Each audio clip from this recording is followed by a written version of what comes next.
रायजोफोर बुहुमाव जानाय जे जाथाय जे दावहा बिनि सायाव एसे रायलायदिनलाय मा जालायखो दिनैसिमाव आरोखि दाथ' जोबहां जानाय नुयो आमेरिका इजराइल आरो इराननि गेजेराव जानाय दावहाया खिन्थु दाबो जोबनो थाङाखै आरोखि जाफिनबाय थायो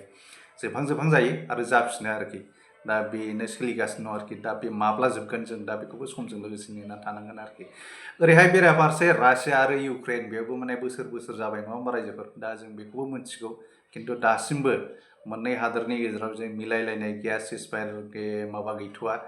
मोनसे पार्मानेन्ट सलुसन जानांगौ बेबो गैथ'वा आरोखि दा दावहाया फिसा बिदिनो जालायगासिनो आरोखि दासिमबो फुरा गावलायलायनाय बा मिसाइल हगारलायनाय मानसि बुथारलायनाय जों बेखौ नुगासिनो दं आरोखि ससियेल मिडियानि गेजेरजों टिभिनि गेजेरजों बा पेपारनि गेजेरजों आरोखि दा इन्ट्रेस्टिं खोथा बे आरोखि दा बिनि थाखायनो सारा बुहुमनि जे बेफार फालांगि दा बे फुरा माने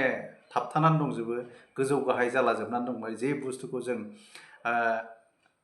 नर्माल माबायाव मोननांगौ जे मोनसे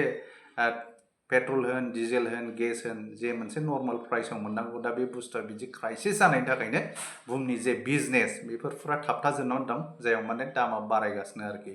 दा इन्ट्रेस्टिं आरोखि जाय ओमफ्राय दा दाखालि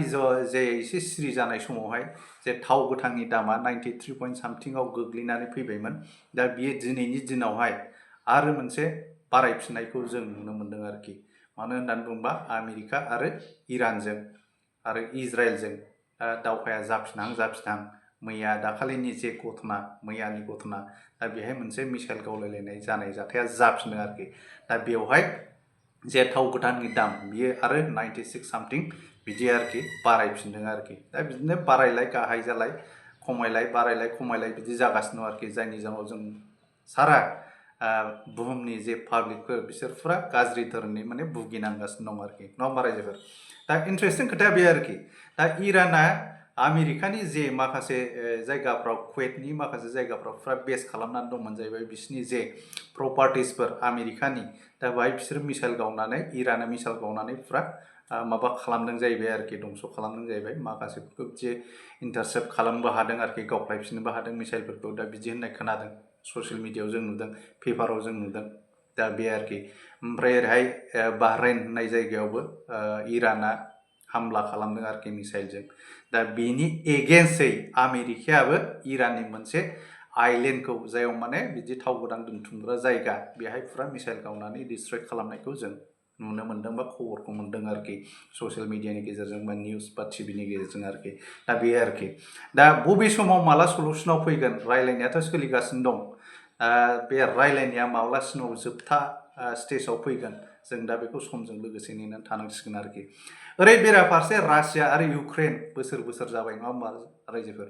जे दावहा बियो दासिमबो सोलिगासिनो दा लेटेस्ट आपडेट दा मोननै हादोरनि गेजेराव जे मिसाइल गावनाय जाथाया जागासिनो मानसि बुथारलायनाय बिदि जागासिनो दा बेखौबो जों माने माब्लासिमावहाय मोनसे पार्मानेन्ट समाधानाव फैगोन जों बेखौबो जों समजों लोगोसे नेनानै थानांसिगोन आरोखि दा जायनि जाहोनाव बुहुमाव ओरैबो बेराफारसे रासिया इउक्रेन दावहा ओरैहाय इरान आमेरिका इजराइल दावहा दा बुहुमाव माने दावहायानो दावहा जागासिनो दं आरोखि खना खनला जायगायाव दा बिनि थाखायनो जे बेफार फालांगि बेफोरो फुरा गाज्रि धोरोमनि मोनसे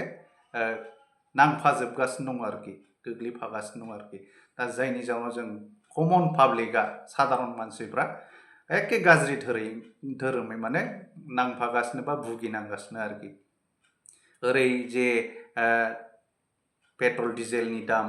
दा बेबो बारायगासिनो समजों लोगोसे गेसनि दाम CNG दा बेफोर आरो मुवा बेसाद माने बुहुमाव जथ' माने बेफार फालांगि बुहुमनि जे बेफार फालांगि जायो बेफोर माने मोनसे मोजां नर्माल स्टेजाव गैया आरोखि जे दावहानि थाखायनो आरोखि दा बे माब्लासिमाव नर्मालाइज मोनसे स्टेजाव फैगोन जों दा बेखौ समजों लोगोसे नेनानै थानांसिगोनलाय आरोखि दा दिनैनि टपिकआव बेनोमोन रायजोफोर दा नायजोबनायनि थाखाय गोजोननाय थाबाय गोजोन्थों।